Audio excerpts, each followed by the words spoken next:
All right, so I'm standing here with Ashley Valier, who graduated from NAIT in 2009. She's the current owner of Champ City and Ritualistic Fitness since about 2009. So I'm going to ask Ashley some questions about her business startup and gain a little bit of information on what it's like to be a business owner. So, how did you choose the name for your business, Ashley?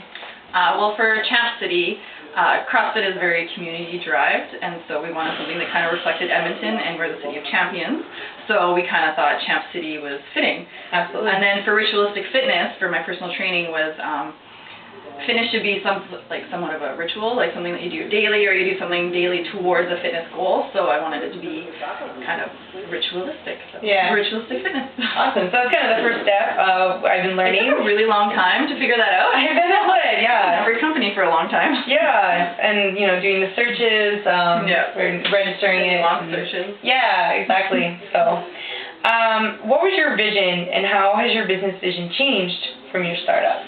Well, for both businesses, so for CrossFit and for my personal training, my personal vision was just I wanted to help people in whatever way I could. And it sounds really cliche, but I really did want to help people be better versions of themselves. And that's what we do here, is we just build people's confidence and esteem. We make them feel at home and comfortable, and they feel that they can accomplish goals. And there's a whole community behind you when you do, and that's what we wanted to do, and that's what we're doing. And you do that personally with the Ritualistic Fitness as well? Yeah. It's on a smaller scale personal training, but it's still same idea, same concept. And I can attest for the CrossFit classes, it is like that. You do gain confidence. So, how does your business stay up to date? I don't know, we just... Well, you personally continue to take classes. Yeah, I take further education to help my personal training clients. I guess that goes into the CrossFit as well. Oh, for sure. CrossFit's pretty new, so we're already up to date technically. So yeah. Do your instructors tend to go to new research classes? Yeah, they'll go. There's Olympic classes that we take, and kettlebell courses, and there's lots of competitions actually that we do, and that kind of keeps everybody involved in everything. Yeah, for sure. You definitely would see all the new stuff coming in when you go to those competitions. See what everybody else is working on. When you were starting up either of your businesses, how did you discover the necessary legal and financial responsibilities that you have to do as a business startup? How did I come up with it, or how did I find out? Yeah, how did you know what you needed to do so that someone didn't come back on you and sue you or tell you you couldn't do what you were doing, shut you down, or anything like that? Well, I didn't have a clue, to be honest, so I just started with kind of the obvious. I knew there'd be a lot of legal issues or potential issues, so I first found a lawyer. Yeah. So I just talked to a friend, got a reference about a lawyer, and went and talked to them, and then they set me up with everything, and then it was just kind of play it by ear and see how things go. Then you have to register, you have to find a bank, you have to find an insurance broker, so it just kind of one step would lead into the next, and so it was kind of discovery by default. So I didn't really have a plan, I didn't have anybody kind of helping with that, so it was just learn as you go. Yeah. Google's awesome. And then did you guys use an accountant as well, or? My husband at the time was an accountant, so that was easy. Yeah. I just used him. Okay. All right. So what has been your least and your most successful marketing tool? So we'll start with most successful.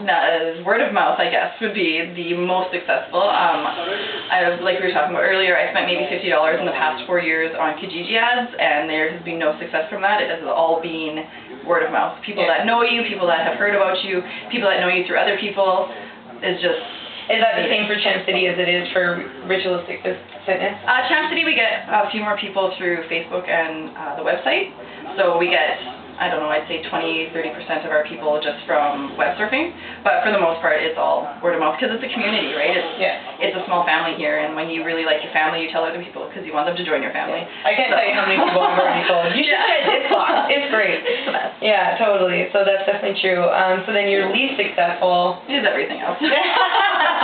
Just because what we do here is so community. You don't need a huge billboard. You don't need to do TV advertising. You don't need to do newspapers. It's not about that. You would just be throwing your money away. We'd be better off buying more equipment for our clients that we have now.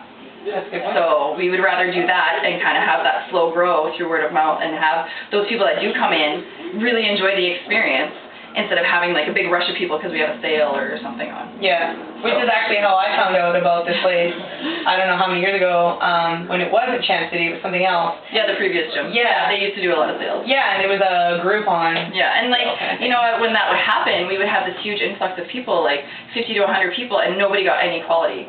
Yeah. We lost them all. So it was a lot of stress for a short period of time with no benefit. Yeah. So this way, it's been so much easier. Like, it's a slower grow, but like, it's more solid. Like, you have people that stay. Yeah, well, and like at the same time, even if you're having that giant influx, like if the quality is not as good, like you're not representing your business as you should be, right? Like it's not a representative it's just negative all the way experience. around. Yeah. And then you have a bad experience because there's so many people, and then you say bad things to other people. Right? So it's totally a negative word of mouth. Yeah. That's not what we go for. Which is, what do they say? It's like for every person that says something good, There's how many people bad. say, something Something like that. bad. Yeah. Especially for restaurants and stuff like that, you hear that. So this Yeah, would one be no bad different. Yeah, this would be no different. So, what would you do differently upon startup if you had to do it all over again? I don't know that my startup was like perfect and smooth, but I learned so much along the way and just kind of grew with my business. I don't know that I really would have changed anything because the knowledge that I gained from it, I don't know that I would change it, to be honest. I really enjoy the kind of slow grow that I had for both businesses, and I've just felt more, I don't know what the word is, like Comfortable? comfortable and secure in what I'm doing because it wasn't rushed. I really felt like I was able to build my business with myself. So I don't know, I wouldn't change anything. Yeah. And did you have unless I knew like a millionaire or something, that'd be cool. They could like totally financially back me, and that would be great. So I'm comfortable in all these risks. Yeah, if you want to just give me all the money, that'd be great. That didn't happen. Okay, so do you have any major positive or negative experiences that you went through? You know, that you had to kind of either that you coasted on for a bit for the positive ones, or maybe that you had to come back from with the negative experience? Both. The first one, like the positive experience, was just opening the first gym a while back. Like that was crazy. It was a life experience I never thought I would have. But then falling out of business with your business partners is really rough, and it's really scary, and it's an emotional and mental, physical roller coaster. Like you don't know what's going to happen, and it was so scary. But then to like watch it crumble and then build back up again, it was really cool. So, I mean, for all like the kind of bad times and the really hardships, there was so much good that came out of it that, I don't know, I'd probably do it again. Yeah. Well, I mean, not on purpose, but you've also built, like, you've went from being part of a gym's creation to being like one of the foundations of a gym's creation. So, you know, you were just kind of helping out before, it seems like, and then this time around, you got to decide what you were creating.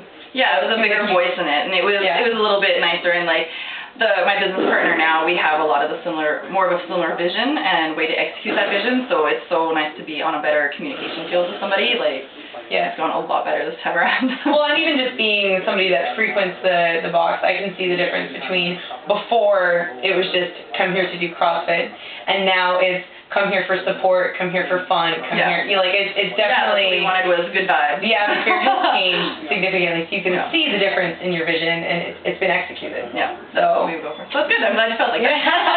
Perfect. So then, any of the positive ones that you really like coasted on, or negative ones in your personal training one? Is there any?